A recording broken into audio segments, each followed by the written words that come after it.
Assalamualaikum warahmatullahi wabarakatuh. Alhamdulillahirabbil alamin wa bihi nasta'in wa ala umuri dunya waddin. Wassalatu wassalamu ala asrofil anbiya wal mursalin wa ala alihi wa sahbihi ajmain, amma ba'du. Fa ya ibadullah, usikum wa nafsi wa taqullah. Gimana kabarnya anak-anakku sekalian?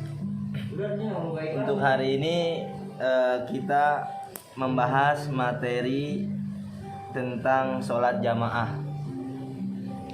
Pengertian sholat jamaah, jamaah itu secara bahasa yang artinya bersama-sama, dan menurut istilahnya jamaah tersebut itu dilakukan secara bersama-sama oleh orang yang lebih secara bersama-sama. Ibu, pengertian sholat jamaah, jamaah secara bahasa yaitu kumpulan atau bersama-sama. Menurut istilah, sholat jamaah adalah sholat yang dilakukan secara bersama-sama oleh orang atau lebih dari 2 orang atau 3 orang. Jadi bahas sholat menurut istilah itu adalah sholat yang dilakukan secara bersama-sama, yang menurut bahasa orang yang di sholat yang dilakukan 2, 3 atau lebih gitu. Hukum dan sholat jamaah, hukum berjamaah dalam sholat menurut jamhur ulama yaitu sunnah muakkad. Sunnah muakkad itu sunnah yang dianjurkan dengan Nabi Muhammad SAW jarang sekali meninggalkannya. Jadi sholat jamaah itu hukumnya sunnah muakkad, yang dimana Nabi SAW, kanjeng kita Nabi Muhammad SAW jarang sekali meninggalkannya. Itu sunnah muakkad. Jamaah itu hukumnya sunnah muakkad. Yang kedua masih berkaitan tentang sholat berjamaah. Syarat sholat berjamaah itu harus ada imam dan makmum. Nah, yang tadi itu imam. Sekarang yang kedua, yang B, itu syarat menjadi makmum. Makmum sholat berjamaah adalah orang yang dipimpin oleh seorang imam yang menjadi pengikut di dalam sholat atau yang diikuti bersembahyangnya di belakang imam. Beberapa persyaratan yang harus dipenuhi untuk menjadi makmum. Yang pertama, makmum hendaknya berniat menjadi makmum. Makmum hendaknya mengetahui dan mengikuti gerak-gerik makmum. Yang ketiga, makmum hendaklah jika mendahulukan imam dan gerakan sholat. Yang keempat, makmum hendaklah berada dalam satu tempat dengan imam. Yang keempat, makmum berdiri. Tempat berdiri makmum tidak lebih maju ke depan daripada imam. Nah, jadi gini, maksudnya itu syarat menjadi makmum itu yang pertama tadi hendaknya berniat untuk menjadi makmum gitu. Jadi sholat berjamaah itu harus ada imam dan makmum. Si imam niat untuk menjadi imam dan si makmum itu harus berniat untuk menjadi makmum.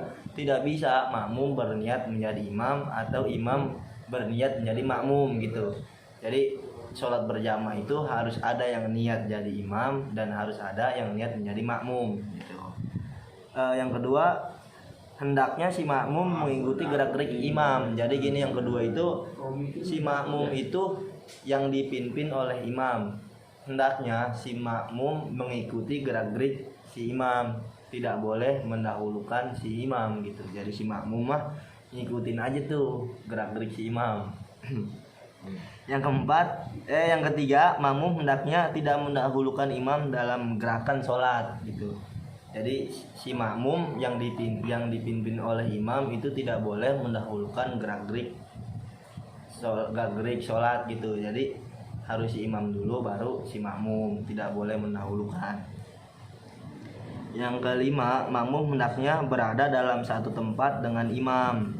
Tempat berdiri makmum tidak lebih maju ke depan daripada imam. Nah, jadi ketika adanya sholat berjamaah itu yang satu imam, yang kedua si makmum nih.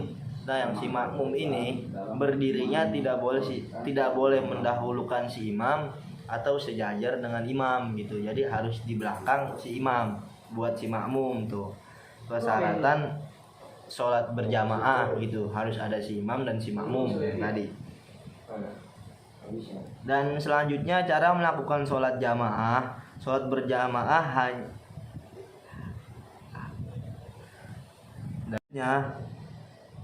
cara melakukan sholat jamaah itu, sholat berjamaah hanya bisa terwujud dengan cara-cara yang tertentu yang sudah dijelaskan para alimi ulama, di antara sebagainya berikut. Yang satu, tempat makmum tidak boleh di depan si imam. Yang menjadi patokan adalah tumit ya. Yakin bagian belakang telapak kaki kalau makmum berdiri dari 2 orang atau lebih, maka mereka semuanya berbaris di belakang si imam. Tetapi kalau hanya seorang, maka dia berdiri sebelah kiri, imam agak mundur sedikit ke belakang. Mengikuti imam dan semuanya gerakan makmum, memulai pekerjaan sesudah imam. Sedangkan imam mendahulukan selesainya makmum. Dalam setiap pekerjaan, apabila makmum tertinggal oleh imam selama 1 rukun, maka makruh hukumnya, bahkan dianggap sholatnya jika dia tertinggal 2 rukun yang panjang. Misalkan imam sudah sujud dan bangun gitu, sementara makmum masih berdiri untuk sujud, padahal tidak ada ujhar jika seperti itu karena lambat bacanya atau faktor fisik, maka itu tidak apa-apa. Yang ketiga, mengetahui perpindahan imam dengan cara melihat langsung atau melihat sebagian saf, atau mendengarkan suara imam atau mubalik.